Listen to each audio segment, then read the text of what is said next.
It's tough being a lone wolf. Always journeying solo. Traveling the world in search of the next trial to overcome. Getting lost in vast landscapes and claustrophobic corridors until I no longer know where I am. Or who I am. Is any of this even real? What is reality? Hey, Joe. Kitra. What are you doing? Well, Were you brooding? brooding. I was just taking in the sights. Really? But, I was just... Do you need a partner? Yeah. All right. Come on then.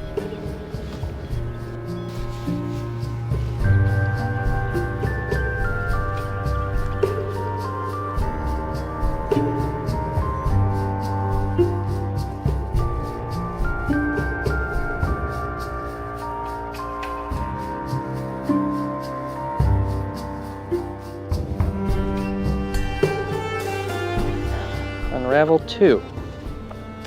It's a two-dimensional puzzle platformer. It's also a sequel, if you can believe it.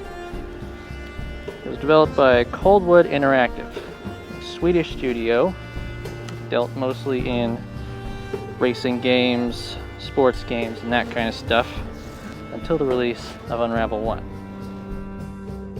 I remember this game caught my attention when it was announced at E3 in 2018 because it was released immediately and advertised the addition of co-op.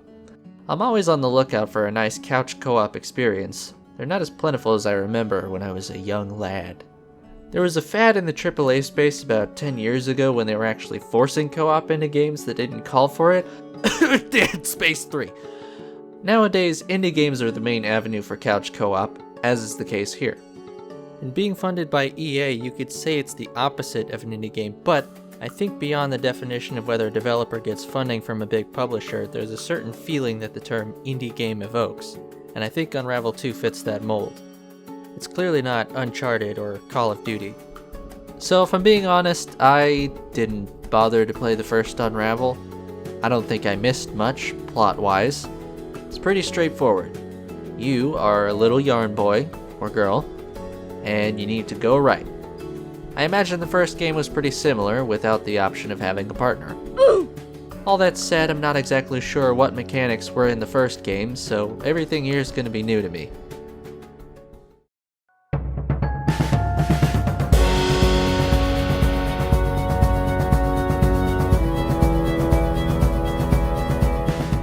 So in this game, you play a small bundle of yarn walking through a life-sized environment with another bundle of yarn.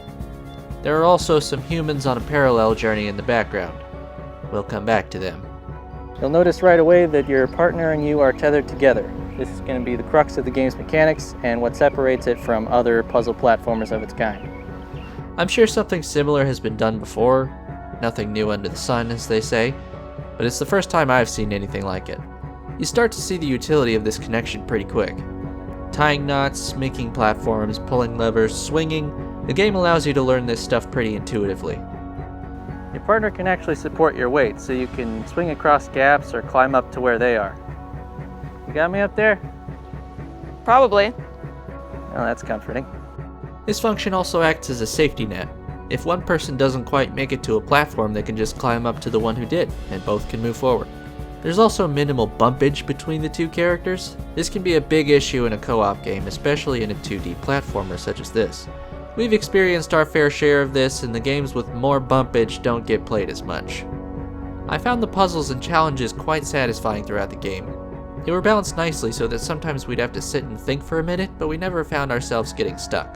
The pacing, along with the tether mechanic and adorable character design, gives this game a real sense of whimsy. It's a nice game to play with your partner. Hey, so, what did you think of the game? It's good for people who don't typically play video games. Letting one player jump on another's back is really helpful. Also, there's typically enough time to fumble with buttons and not get the other player killed, even during chase scenes. Yeah, there were definitely some times when both of us would forget a button or mistime something, but overall the game was pretty forgiving. There was one obstacle I didn't care for. It's introduced a little later in the game. This wispy smoke stuff. It feels a bit more frustrating than everything else, I think because it's just so immediate. Most of the time if you die, you can almost see it coming. It's correctable. Whether you're falling into a pit or falling too far behind, it's more gradual. But if you even touch one of these things, you go full Thanos snap. I don't feel so good. Fortunately, the game is very forgiving with its checkpoints, which keeps it from ever being truly frustrating, at least in the main campaign. Now, the level selection is actually done through its own level, the Lighthouse. And aside from the 7 main levels, there are also additional challenge stages. These challenges range in difficulty on a scale of 1 to 3. The 1s and some of the 2s are pretty doable, but there were some that the 2 of us could not finish or even come close on. So if you found the main campaign to be too easy, give the harder challenges a go.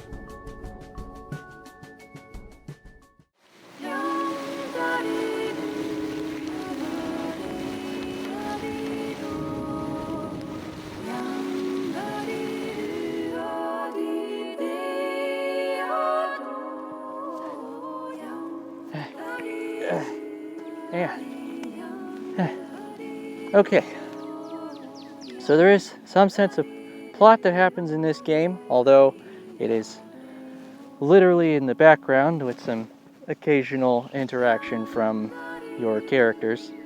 There's not a lot of compelling stuff happening back there. It's mostly a mild distraction. Sometimes you can do something to help the humans, but it's less, oh no, they're in trouble, and more, oh, we gotta help these dummies out of a jam again. There's also a cutscene at the end that seems to imply a deeper meaning, but honestly it was lost on us. Some of the background elements are interesting. There are a few chase scenes in the game that are creative and fun, but they're not all necessarily plot related. I would say for those who are looking for it, there are definitely some plot elements that you can dig into, but it's not something that is necessary to enjoy the game.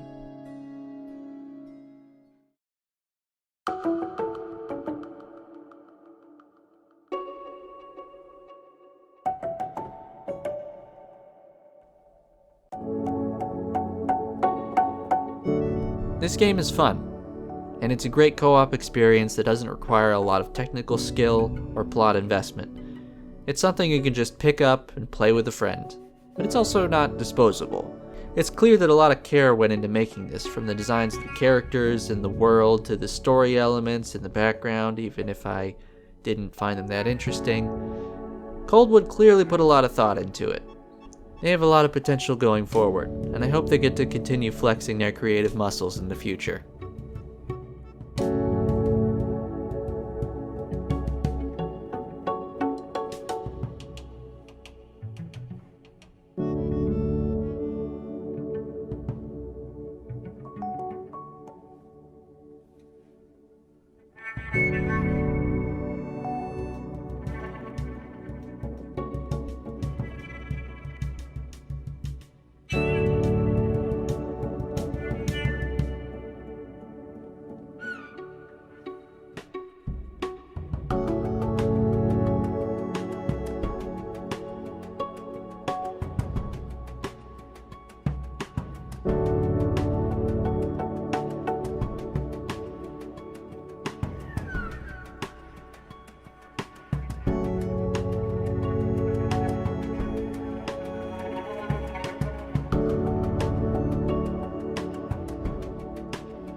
Hey guys, Joe here, and I've got an announcement. I went and made a Patreon page. Feels like a good time to do it now that I've got a few videos under my belt. So if you decide that my videos are worthy of $1 or $2, here's what you'll get in return. So we've got a $1 tier, which puts your name at the end of each video. Pretty standard stuff there. A $3 tier, which gives you access to the scripts and raw footage for each video, including stuff that was cut out for what that's worth. And then for the $5 tier, I'll make a little extra video talking about my process for each episode that I make and some additional thoughts on the games that I cover.